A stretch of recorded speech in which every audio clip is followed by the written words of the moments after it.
Hi everyone, and thanks for joining me today. Today I'd like to talk about buying a computer. Staying connected with friends and family online has become more important every day. And it all starts with buying a good computer that you can use to reach your online goals.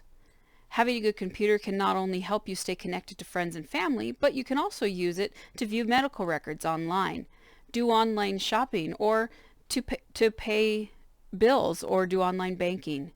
But where does one start when looking to buy a new computer? And there's so many different options out there. I want to start by going over some of those options to help you make the best decision for you, because it isn't a universal fit. So let's begin. There are some important factors to consider when you're looking at buying a new computer. One of the most important is probably budget. Computers can range from price from anywhere from a few $100s to upwards of several $1,000s. So have an idea what kind of budget you're wanting to stay within before you get started.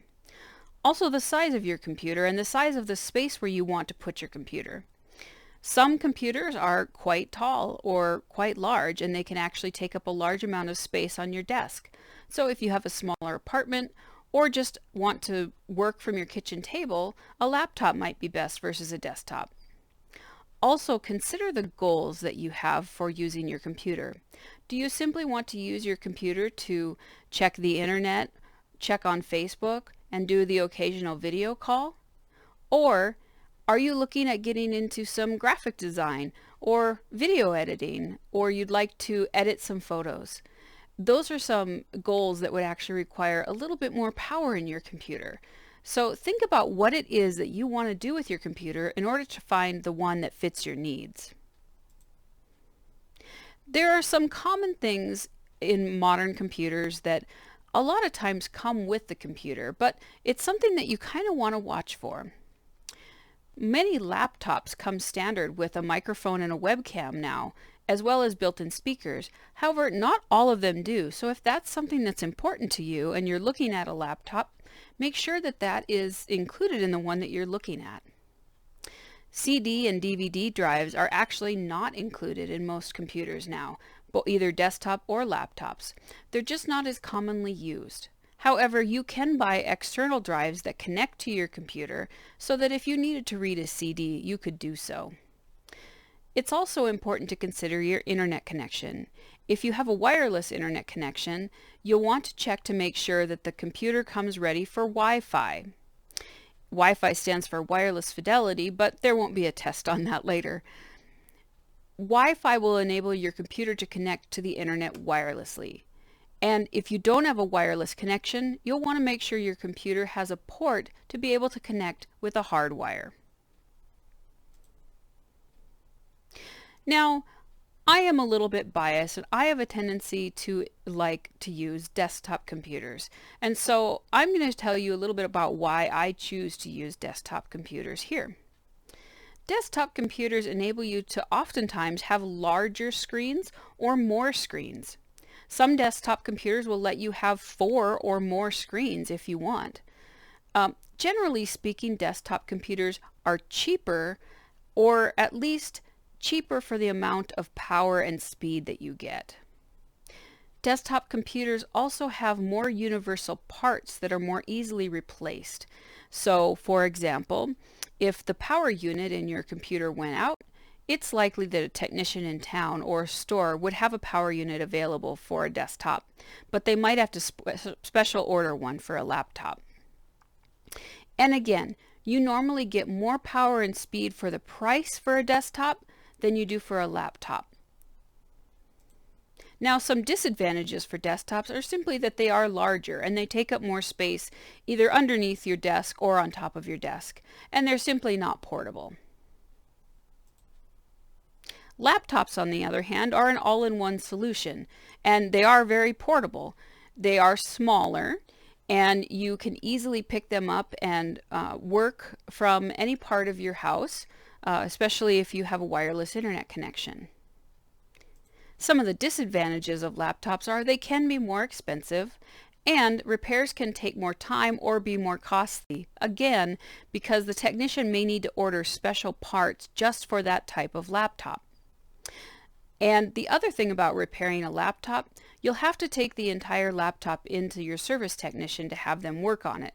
Whereas with a desktop, if your monitor broke, for example, you could simply get another monitor and just plug it in and use it.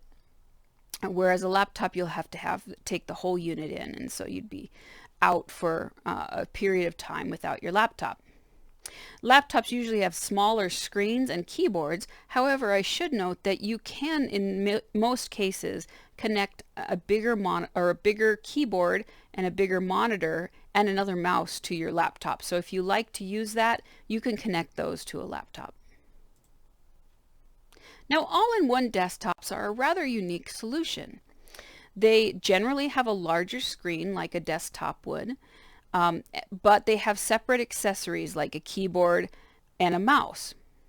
However, all-in-one desktops have specialized parts, and so it makes repair work a little bit more difficult and can be a little bit more costly.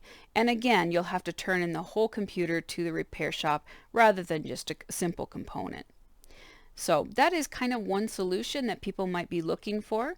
And those all-in-one desktop computers are available in both Macs and PCs. And let's talk about operating systems now in our next slide. You've probably heard this argument before. People arguing over which is better, a PC or a Windows machine or an Apple machine. And really, it comes down to your personal preference. Apple is not as often used, however, it is a very reliable machine. They can be a little bit more expensive, and there's only one brand to choose from, Apple or Mac. And they can last a little bit longer because the way that they are built. But as you noticed here, I actually visited the Apple store just before I started this presentation, and it looked to me like the least expensive model was $900 plus.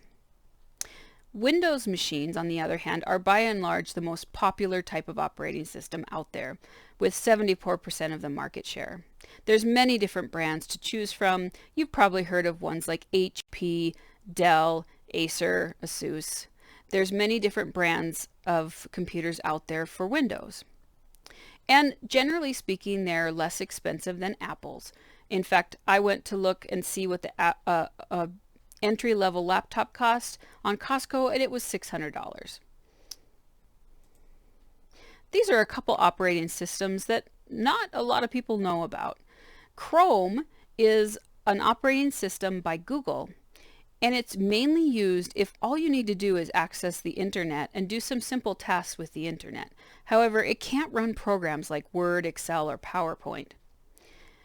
It only has 6% of the market share, so it isn't as commonly used. However, it is used a lot in education settings, such as in high school or junior high. And Chromebooks can be very affordable, starting at only $250. And they work great if you want to do video calls. So it might be a really affordable option to just simply have something to do online things like banking and viewing online documents, checking Facebook. And so that's a nice option for people. Linux is an operating system that many people don't know about. And it is actually not commonly used among consumers. It's more of a business thing. And so I really won't go into the details there, but that's something you may hear of.